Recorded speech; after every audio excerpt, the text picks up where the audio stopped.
Hello everyone, welcome to my class. आज हम पढ़ेंगे periodic classification of element class 10th chemistry का last topic that is characteristic of groups. हम modern periodic table पढ़ रहे थे। प्रीवियस क्लास में हमने कैरेक्टरिस्टिक स्टडी करी थी जब हम अक्रॉस द पीरियड जाते हैं। आज हम कैरेक्टरिस्टिक स्टडी करेंगे डाउन द ग्रुप।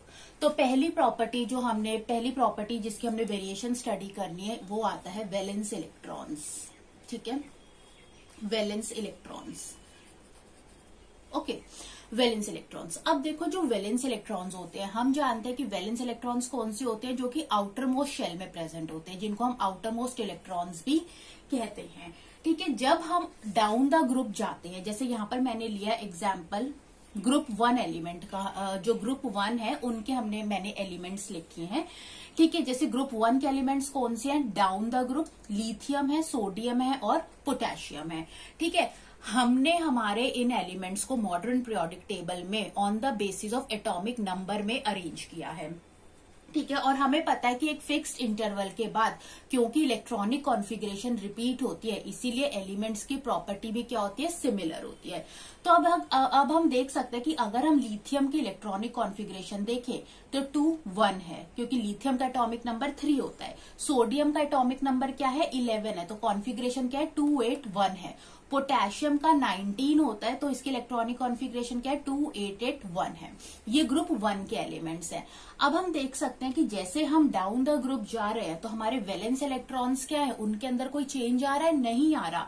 लिथियम हो गया, सोडियम हो गया या ये पोटेशियम हो गया, आप देख सकते हैं इन सबके वैलेंस इलेक्ट्रॉन क्या है? सेम है, 1 1 1। वैलेंस इलेक्ट्रॉन्स क्या है? सेम है।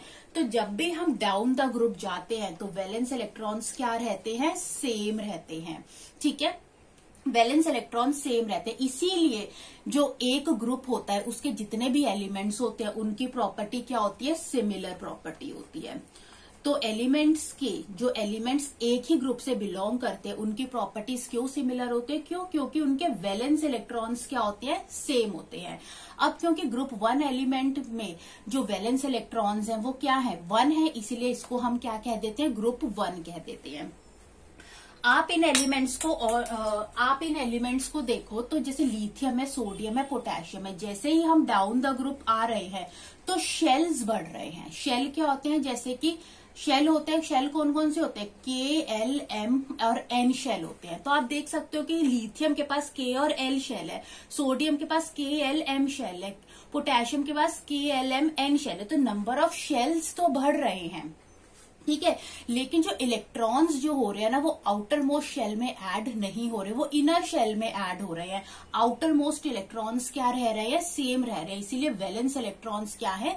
सेम है। और जिन एलिमेंट्स के वैलेंस इलेक्ट्रॉन सेम होते हैं वो एक ही ग्रुप के मेंबर्स होते हैं। अब क्योंकि जो ग्रुप 1 के एलिमेंट्स हैं उनके वैलेंस इलेक्ट्रॉन क्या है? 1 है, इसलिए उनको ग्रुप 1 बोला गया है।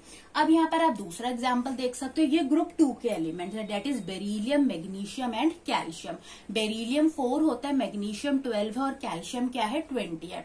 तो आप देख सकते हो जैसे ही हम डाउन द ग्रुप जा रहे हैं अगेन शेल्स क्या हो रहे हैं? इंक्रीज कर रहे हैं, के एल एम, के एल एम एन।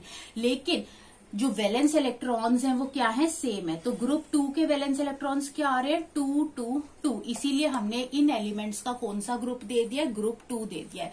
और एक ही ग्रुप में जो एलिमेंट्स आते हैं उन सबकी प्रॉपर्टीज क्या होती है? केमिकल प्रॉपर्टीज सेम होती है। और वो सेम इसलिए होती है क्योंकि उनके वैलेंस इलेक्ट्रॉन्स क्या होते हैं? सेम होते हैं।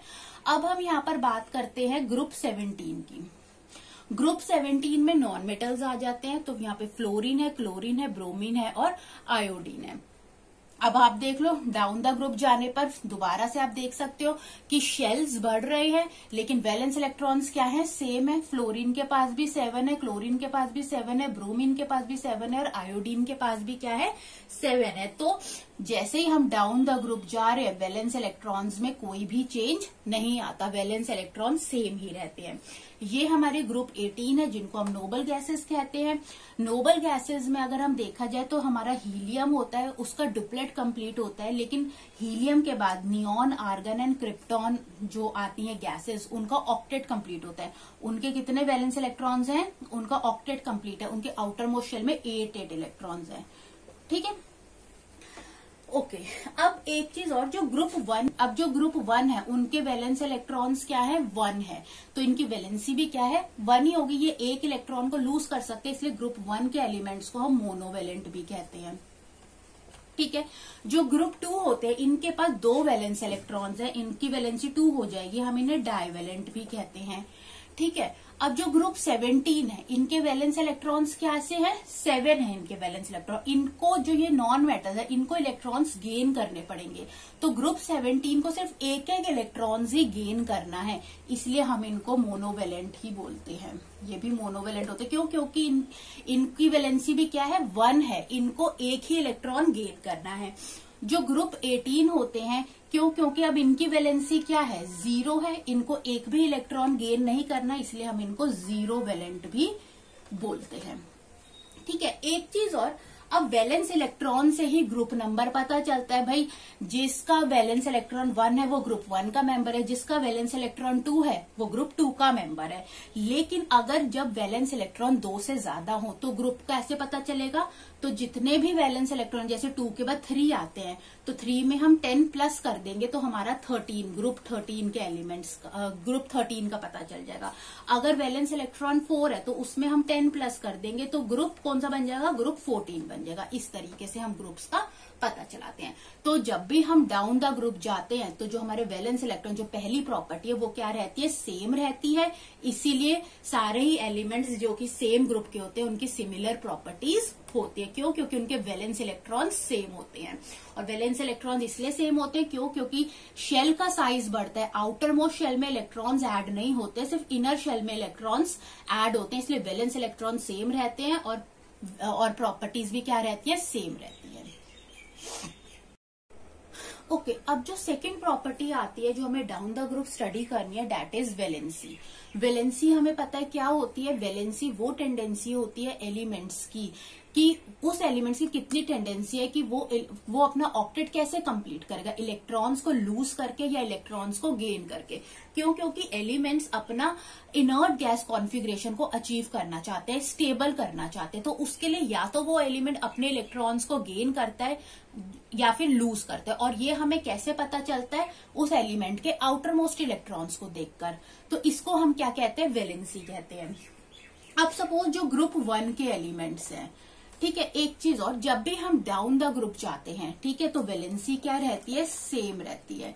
वैलेंसी इसलिए सेम रहती है क्यों, क्योंकि वैलेंसी किस पे डिपेंड करती है, वैलेंस इलेक्ट्रॉन्स पे डिपेंड करती है। और हमें पता है जब भी हम डाउन द ग्रुप जाते हैं तो वैलेंस इलेक्ट्रॉन्स क्या रहते हैं, सेम रहते हैं, इसलिए वैलेंसी भी क्या रहती है, सेम रहती है, बिकॉज सेम वैलेंस इलेक्ट्रॉन्स होते हैं। ठीक है, down the group valence electrons same रहते हैं, इसलिए एलिमेंट्स की वैलेंसी भी क्या रहती है, सेम रहती है। अब जैसे ग्रुप 1 के एलिमेंट्स है, ग्रुप 1 के एलिमेंट्स में कितने वैलेंस इलेक्ट्रॉन्स होते हैं, 1 होते हैं, तो ग्रुप 1 की वैलेंसी भी कितनी होती है, 1 ही होती है। ग्रुप 1 के एलिमेंट्स की टेंडेंसी होती है कि वो एक इलेक्ट्रॉन्स को लूज कर सके। ग्रुप 2 जो होता है उसकी कितनी वैलेंसी होती है, अब ग्रुप 2 के जो एलिमेंट्स है उनमें वैलेंस इलेक्ट्रॉन्स 2 होते हैं, इसलिए ग्रुप 2 की वैलेंसी क्या होती है, 2 ही होती है। इनके पास टेंडेंसी होती है 2 इलेक्ट्रॉन्स को लूज करने की। अब उसके बाद आ जाता है, हमने ग्रुप 13 पढ़ना है। ग्रुप 13 के अंदर कितने वैलेंस इलेक्ट्रॉन्स होते हैं, 3 वैलेंस इलेक्ट्रॉन्स होते हैं, इसलिए इनकी वैलेंसी भी क्या होती है, 3 होती है। ग्रुप 14 में वैलेंस इलेक्ट्रॉन 4 होते हैं, तो वैलेंसी क्या होती है, 4 होती है। ग्रुप 15 जो होते हैं, अब यहाँ पर जो ग्रुप 15 आ गया, इनकी वैलेंसी हम कैसे निकालते हैं, 8 - 5। क्यों, जो ग्रुप 15 होते हैं इनके पास कितने वैलेंस इलेक्ट्रॉन्स होते हैं, इनके पास 5 वैलेंस इलेक्ट्रॉन्स होते हैं। ठीक है, अब जो ये 5 वैलेंस इलेक्ट्रॉन्स है, अब इन एलिमेंट्स के लिए प्रॉब्लम होती है कि ये 5 इलेक्ट्रॉन्स को लूज नहीं कर सकते, तो ये अपना ऑक्टेट कैसे कंप्लीट करते हैं, इलेक्ट्रॉन्स को गेन करके। तो इनकी वैलेंसी कैसे निकालते हैं, कितने इलेक्ट्रॉन वो गेन करेगा, तो 8 - 5 3 इलेक्ट्रॉन्स को गेन करेगा, इसलिए ग्रुप 15 की वैलेंसी 3 हो जाती है। ग्रुप 16 जो होते हैं उनकी वैलेंसी 2 हो जाती है। ग्रुप 17 जो होते हैं उनकी वैलेंसी 1 हो जाती है, और जो ग्रुप 18 होते हैं उनकी 0 वैलेंसी होती है, इसलिए इनको 0 वैलेंट भी कहते हैं। क्यों, क्योंकि इनकी स्टेबल इलेक्ट्रॉनिक कॉन्फ़िगरेशन, ना ही इनको इलेक्ट्रॉन्स गेन करने ना ही लूज करने, इनके आउटर मोस्ट शेल में ऑलरेडी 8 इलेक्ट्रॉन्स प्रेजेंट है। तो ये होती है वैलेंसी, जो कि डाउन द ग्रुप जाने पर हर ग्रुप की सेम रहती है। क्यों? क्योंकि वैलेंसी वैलेंस इलेक्ट्रॉन्स को देखकर पता चलती है, वैलेंस इलेक्ट्रॉन पे डिपेंड करती है, और valence electrons down the group क्या रहते हैं? सेम रहते हैं। ठीक है, ओके। अब हमारे पास जो नेक्स्ट प्रॉपर्टी आती है जो हमें देखनी है डाउन द ग्रुप, वो देखनी है साइज ऑफ एटम। अब यहाँ पर मैंने ग्रुप 1 के एलिमेंट्स का एग्जांपल लिया है। ग्रुप 1 के एलिमेंट्स कौन से? Lithium, sodium, potassium, rubidium, caesium and francium. ठीक है, एटॉमिक साइज हमको पता है, जिसको हम एटॉमिक रेडियाई कहते हैं। क्या होता है? न्यूक्लियस से लेकर जो आउटर मोस्ट इलेक्ट्रॉन होते हैं उसके डिस्टेंस को हम एटॉमिक साइज कहते हैं या एटॉमिक रेडियाई कहते हैं। और इसको हम पिकोमीटर, जिसको हम पीएम से लिखते हैं, पिकोमीटर में हम इसको मेजर करते हैं। और 1 पिकोमीटर में 10 टू द पावर -12 मीटर्स होते हैं। तो यहाँ पर जो मैंने एटॉमिक रेडियाई लिखे हैं इन एलिमेंट्स के, वो मैंने पिकोमीटर्स में लिखे हैं। लिथियम का 152 पिकोमीटर, सोडियम का 186, पोटेशियम का 231 पिकोमीटर, रुबेडियम का 244, सीजियम 262 एंड फ्रेंशियम 270। अब जैसे कि इस टेबल से आप देख रहे हो कि जो लिथियम है उसका एटॉमिक रेडियाई सबसे छोटा है, स्मॉलेस्ट है, और जो फ्रेंशियम है दैट इज 270, उसका एटॉमिक रेडियाई बिगेस्ट है। ये बिगेस्ट एटम है ग्रुप 1 का, और लिथियम स्मॉलेस्ट एटम है। तो जब हम डाउन द ग्रुप जा रहे हैं तो हमारा एटॉमिक रेडियाई क्या हो रहा है? इंक्रीज हो रहा है। तो यानी साइज ऑफ एटम क्या होता है? डाउन द ग्रुप जाने पर बढ़ता है, increases down the group, increase करता है डाउन द ग्रुप। तो जब हम डाउन द ग्रुप जाते हैं, जैसे यहाँ पे लिथियम से फ्रेंशियम तक जा रहे हैं, तो एटॉमिक रेडियाई बढ़ रहा है, यानी साइज ऑफ एटम क्या हो रहा है? बढ़ रहा है। अब ऐसा क्यों होता है? कैसे इसका साइज बढ़ता है? देखो, जब हम डाउन द ग्रुप जाते हैं तो क्या होते हैं? नंबर ऑफ शेल्स बढ़ते हैं, नंबर ऑफ शेल्स इंक्रीजेस। हमको पता है, जैसे पहले KL है, फिर KLM हो जाएगा, KLMN हो जाएगा। तो जब भी हम डाउन द ग्रुप जाते हैं तो नंबर ऑफ शेल्स क्या होते हैं? बढ़ते हैं। ठीक है, अब इसका कंसेप्ट समझने के लिए मैंने पहले भी समझाया था कि न्यूक्लियर चार्ज क्या होता है। हमारा न्यूक्लियस होता है, और ये सपोज ये हमारा एटम है, और इसके सेंटर में क्या है? न्यूक्लियस है। न्यूक्लियस के पास प्रोटॉन्स होते हैं और न्यूट्रॉन्स होते हैं। न्यूट्रॉन्स का चार्ज 0 होता है, प्रोटॉन्स के पास पॉजिटिव चार्ज होता है। यानी न्यूक्लियस का जो पॉजिटिव चार्ज होता है वो किसकी वजह से आता है? प्रोटॉन्स की वजह से आता है। और यहाँ पर आउटर मोस्ट क्या होता है? इलेक्ट्रॉन्स होते हैं। और न्यूक्लियस से इलेक्ट्रॉन के डिस्टेंस को हम क्या कहते हैं? एटॉमिक रेडियाई कहते हैं। ठीक है, अब हो क्या रहा है कि जब हम डाउन द ग्रुप जा रहे हैं, ठीक है, तो हम देखते हैं कि हमारे नंबर ऑफ शेल्स इंक्रीज कर रहे हैं, यानी इनर शेल्स में भी इलेक्ट्रॉन्स ऐड हो रहे हैं। ठीक है, आउटर मोस्ट शेल में इलेक्ट्रॉन्स का एडिशन नहीं हो रहा, आउटर मोस्ट शेल का इलेक्ट्रॉन सेम है, लेकिन इनर शेल बढ़ रहे हैं, यानी इनर शेल में इलेक्ट्रॉन्स क्या हो रहे हैं? ऐड हो रहे हैं। अब हो क्या रहा है कि अब जो इनर शेल में जो इलेक्ट्रॉन्स हैं, ठीक है, वो क्या करते हैं? वो स्क्रीनिंग इफेक्ट या फिर शील्डिंग इफेक्ट शो करते हैं। शील्डिंग इफेक्ट का मतलब ये होता है कि देखो, जब आउटर मोस्ट जब हम पीरियड्स में जा रहे थे, अक्रॉस द पीरियड जा रहे, तो जब हम पीरियड्स में लेफ्ट टू राइट जाते हैं तो हमारे क्या होता है? तब हमारा शेल सेम रहता है और हमारे आउटर मोस्ट शेल में इलेक्ट्रॉन्स बढ़ते हैं। अब उससे क्या होता है कि न्यूक्लियस और आउटर मोस्ट इलेक्ट्रॉन में फोर्स ऑफ अट्रैक्शन क्या हो जाती थी? बहुत ज्यादा बढ़ जाती थी और एटॉमिक साइज कम हो जाता था।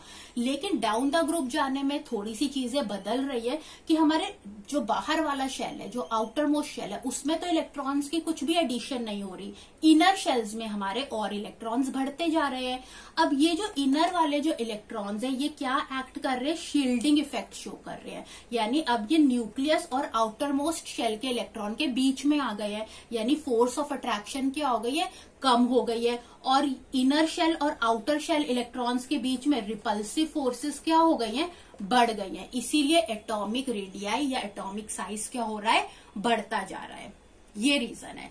ठीक है, तो बहुत सिंपल सा रीजन है। रीजन ये कि जो न्यूक्लियस है या और जो आउटर मोस्ट इलेक्ट्रॉन्स है, उनके बीच में जो फोर्स ऑफ अट्रैक्शन है, वो क्या होती जा रही है? वो कम होती जा रही है। और वो कम क्यों हो रही है? क्योंकि इनर शेल के अंदर इलेक्ट्रॉन्स क्या हो रहे हैं? बढ़ रहे हैं। ये न्यूक्लियस है, ये आउटर मोस्ट इलेक्ट्रॉन है, तो इनर शेल में इलेक्ट्रॉन्स क्या हो रहे हैं? बढ़ रहे हैं। ये इनर शेल के इलेक्ट्रॉन्स एक तरीके का शील्ड का काम कर रहे हैं, यानी न्यूक्लियस और इस बाहर आउटर मोस्ट इलेक्ट्रॉन्स के बीच में फोर्स ऑफ अट्रैक्शन को क्या करते जा रहे हैं?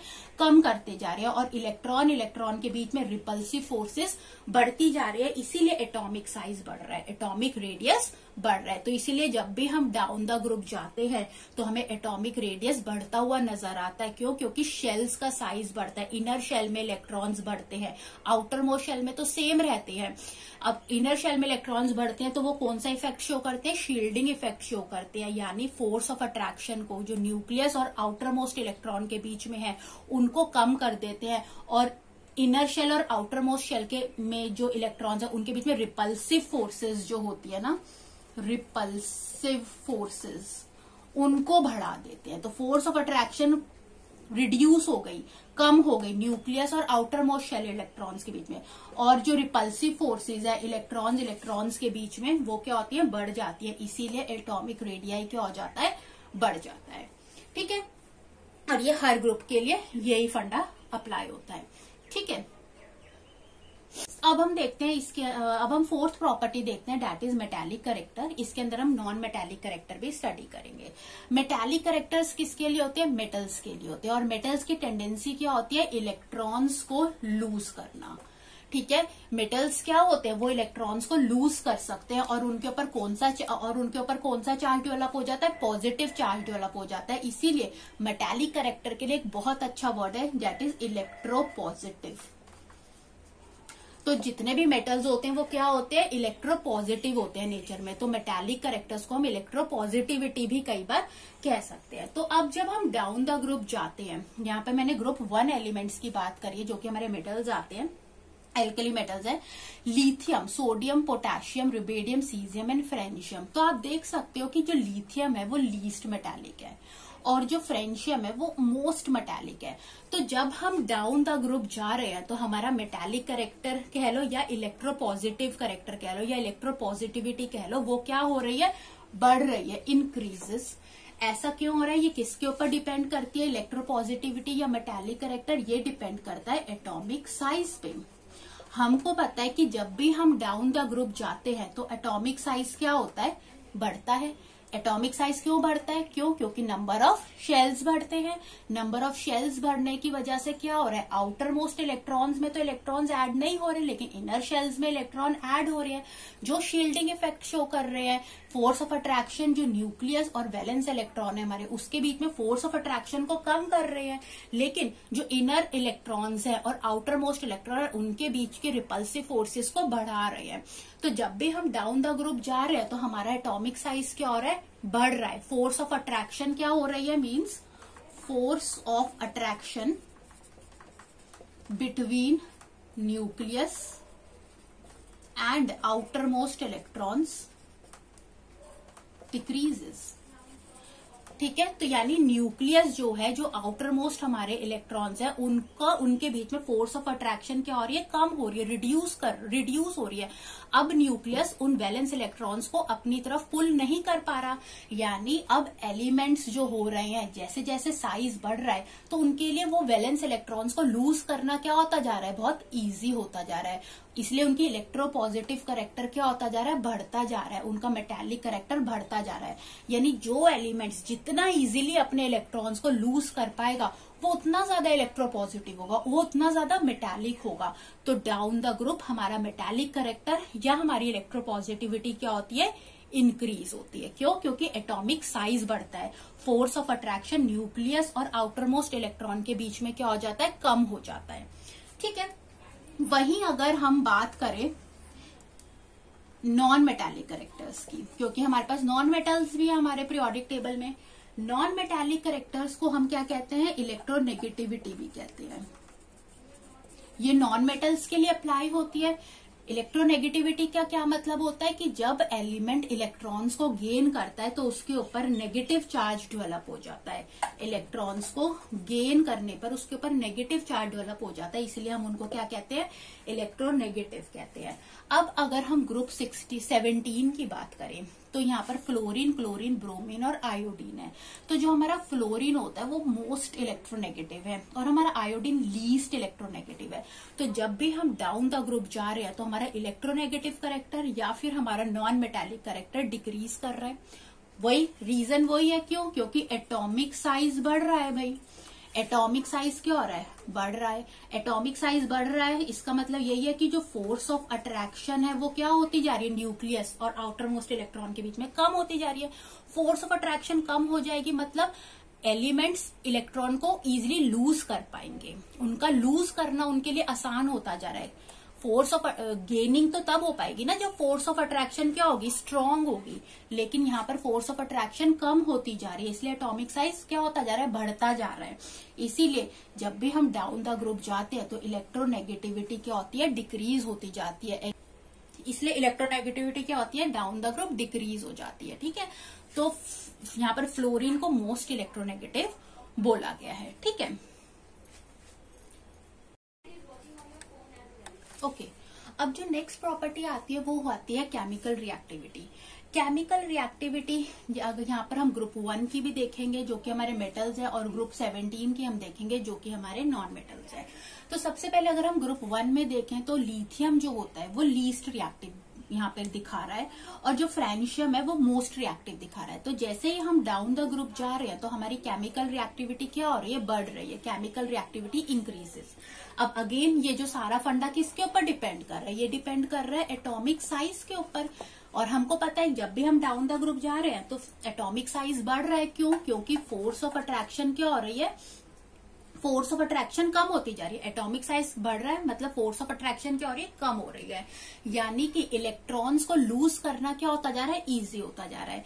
इसीलिए जैसे जैसे हम नीचे की तरफ आते जाएंगे, क्योंकि नंबर ऑफ शेल्स बढ़ते जाएंगे, फोर्स ऑफ अट्रैक्शन और कम कम कम होती जाएगी, साइज और बढ़ता जाएगा, तो इलेक्ट्रॉन्स को लूज करना और इजी होता जाएगा। इसीलिए फ्रेंशियम मोस्ट रिएक्टिव है। ये बहुत रैपिडली रिएक्ट करता है, बहुत क्विकली अपना जो वैलेंस इलेक्ट्रॉन है उसको लूज कर सकता है। क्यों? क्योंकि न्यूक्लियस और आउटर मोस्ट के बीच में यहाँ पर फोर्स ऑफ अट्रैक्शन बहुत ज्यादा कम है। ठीक है, लेकिन जो लिथियम यहाँ पर क्या है, लीस्ट रिएक्टिव माना गया है। तो डाउन द ग्रुप जो होता है ग्रुप 1 एलिमेंट्स में डाउन द ग्रुप अगर हम जाएंगे तो क्या होगी, रिएक्टिविटी नीचे की तरफ आते आते इंक्रीज करेगी। क्यों? क्योंकि एटॉमिक साइज बढ़ रहा है, फोर्स ऑफ अट्रैक्शन कम हो रही है। लेकिन अगर हम ग्रुप 17 की बात करें तो जो ग्रुप 17 के जो एलिमेंट्स होते हैं वो क्या होते हैं, वो इलेक्ट्रोनेगेटिव होते हैं नेचर में। इलेक्ट्रोनेगेटिव मतलब इनका नॉन मेटालिक कैरेक्टर्स है, ये इलेक्ट्रॉन्स को गेन करते हैं। ठीक है, अब बात तो वही आ रही है कि डाउन द ग्रुप क्या हो रहा है, एटॉमिक साइज क्या हो रहा है, बढ़ रहा है। Atomic size increases, force of attraction क्या होती जा रही है, कम होती जा रही है। ठीक है, तो जैसे हम नीचे की तरफ आते हैं, क्योंकि फोर्स ऑफ अट्रैक्शन कम हो रही है, एटॉमिक साइज बढ़ रहा है, तो इलेक्ट्रॉन्स को लूज करना ज्यादा इजी है। ठीक है, अगर हम इलेक्ट्रॉन्स को गेन करना क्या है, मुश्किल है। तो जैसे जैसे हम नीचे आएंगे तो क्या होगा, एलिमेंट ज्यादा लीस्ट रिएक्टिव हो जाएगा। तो यहाँ पर फ्लोरीन क्या होगा, क्योंकि इसका साइज अगर हम आयोडीन के साथ कंपेयर करें तो फ्लोरीन का साइज क्या होगा, छोटा होगा। अगर हम इसे आयोडीन के साथ कंपेयर करें तो ये क्या होगा, ज्यादा इलेक्ट्रोनेगेटिव होगा। इलेक्ट्रॉन्स को गेन करने की क्षमता इसके अंदर ज्यादा होगी। जैसे हम नीचे की तरफ बढ़ेंगे, फोर्स ऑफ अट्रैक्शन क्या होती जाएगी, रिड्यूस होती जाएगी। रिड्यूस होने की वजह से इलेक्ट्रॉन को लूज करना आसान होता जाता है, गेन करना मुश्किल होता जाता है। इसीलिए इलेक्ट्रोनेगेटिव एलिमेंट्स में, नॉन मेटालिक एलिमेंट्स में रिएक्टिविटी जब हम डाउन द ग्रुप जाते हैं तो वो डिक्रीज करती है। ठीक है, लेकिन जो इलेक्ट्रोपॉजिटिव होते हैं, जैसे जो ग्रुप 1 के एलिमेंट्स हैं वो क्या है, इलेक्ट्रोपॉजिटिव है नेचर में, वो इलेक्ट्रॉन्स को लूज ही करते हैं। इसलिए डाउन द ग्रुप जाने पर रिएक्टिविटी इंक्रीज करती है। और जो इलेक्ट्रोनेगेटिव एलिमेंट्स होते हैं जैसे कि ग्रुप 17 के हैं, डाउन द ग्रुप जाने पर इलेक्ट्रॉन ये जो है केमिकल रिएक्टिविटी क्या होती है, डिक्रीज करती है। ठीक है, तो ये था केमिकल रिएक्टिविटी। ओके अब जो लास्ट प्रॉपर्टी आ जाती है that is nature of oxide. ये जो प्रॉपर्टी होती है जब भी हम डाउन द ग्रुप जाते हैं तो ये प्रॉपर्टी क्या रहती है, सारे ही एलिमेंट्स की सेम रहती है। यानी अगर जो ग्रुप 1 के एलिमेंट्स है जो कि मेटालिक होते हैं नेचर में, वो बेसिक ऑक्साइड्स फॉर्म करते हैं, और जो ग्रुप 17 के एलिमेंट्स है यानी कि जो नॉन मेटालिक कैरेक्टर शो करते हैं वो एसिडिक ऑक्साइड्स फॉर्म करते हैं। तो जो नेचर ऑफ ऑक्साइड है डाउन द ग्रुप क्या रहता है, सेम रहता है। ओके अब पीरियोडिक क्लासिफिकेशन ऑफ एलिमेंट्स का जो लास्ट टॉपिक है जो मैं यहाँ डिस्कस कर रही हूँ that is merits of modern periodic table. Merits modern periodic table का पहला तो यही है, it is based on atomic number. Moseley ने ये फंडामेंटल प्रॉपर्टी दी थी क्योंकि मॉडर्न पीरियोडिक टेबल से पहले जितनी भी क्लासिफिकेशन थी वो एटॉमिक मास पे डिपेंड थी और उसमें बहुत सारे लिमिटेशंस थे। लेकिन जो मॉडर्न पीरियोडिक टेबल बना वो एटॉमिक नंबर के बेसिस पे बना। क्यों? क्योंकि जो एलिमेंट्स होते हैं उनका एटॉमिक नंबर क्या होता है, फिक्स होता है। कोई भी दो एलिमेंट ऐसे नहीं है जिनका एटॉमिक नंबर क्या हो, सेम हो। इसीलिए ये इसकी फर्स्ट मेरिट था मॉडर्न पीरियोडिक टेबल का कि ये किसके ऊपर बेस्ड था, एटॉमिक नंबर पे बेस्ड था। सेकंड इसकी जो मेरिट था ये था कि it help us to understand why elements of same group have same property. मतलब मॉडर्न पीरियोडिक टेबल हमें ये समझाता है कि जो एक ही ग्रुप के एलिमेंट्स हैं, जैसे ग्रुप 1 के एलिमेंट है या ग्रुप 2 के एलिमेंट्स हैं, उन सबकी प्रॉपर्टी सेम क्यों है। क्यों सेम है? अभी तक हमने यही सीखा है। क्योंकि हमने जो एलिमेंट्स को हॉरिजॉन्टल रोज में अरेंज किया है वो इंक्रीजिंग एटॉमिक नंबर में अरेंज किया है। ठीक है, ऐसा करने से एक फिक्स इंटरवल के बाद जो एलिमेंट्स वर्टिकल कॉलम में आ रहे हैं उनकी इलेक्ट्रॉनिक कॉन्फ़िगरेशन क्या आ रही है, सेम आ रही है। इलेक्ट्रॉनिक कॉन्फ़िगरेशन का मतलब उन सबके वैलेंस इलेक्ट्रॉन्स सेम आ रहे हैं और इसी वजह से उन सबकी प्रॉपर्टीज भी क्या है, सेम है। थर्ड ये कहता है no anomalies in arrangement of atoms. इनके पीरियोडिक टेबल में जो मोज़ले बोहर का पीरियोडिक टेबल था, इनके पीरियोडिक टेबल में आपको कहीं पर कोई भी लिमिटेशंस नहीं दिखेगी कि कहीं पर भी कोई एटम्स का अरेंजमेंट ऐसा नहीं दिखेगा जहां पर हमें कोई लिमिटेशंस दिखाई दे। फोर्थ ये कहता है it explain the periodicity in the properties of element. अब हमने इतनी सारी प्रॉपर्टीज पढ़ी, उनमें हमने उनकी पीरियोडिसिटी देखी कि वो एक ही ट्रेंड में या तो इंक्रीज कर रहे हैं या फिर डिक्रीज कर रहे हैं। और ऐसा क्यों हो रहा है? ऐसा इसीलिए हो रहा है क्योंकि इलेक्ट्रॉनिक कॉन्फ़िगरेशन एक रेगुलर एक फिक्स इंटरवल के बाद रिपीट हो रही है, जिसकी वजह से जो एलिमेंट्स की प्रॉपर्टी है उनके अंदर पीरियोडिसिटी हम देख सकते हैं। तो ये थे मेरिट्स मॉडर्न पीरियोडिक टेबल के। तो यहाँ पर आज हमारा ये जो लास्ट जो चैप्टर था केमिस्ट्री क्लास 10th का यहाँ पर खत्म होता है, that is periodic classification of elements. आपको अच्छा लगा ये वीडियो तो आप इसे जरूर लाइक करें एंड सब्सक्राइब करें। Thanks for watching.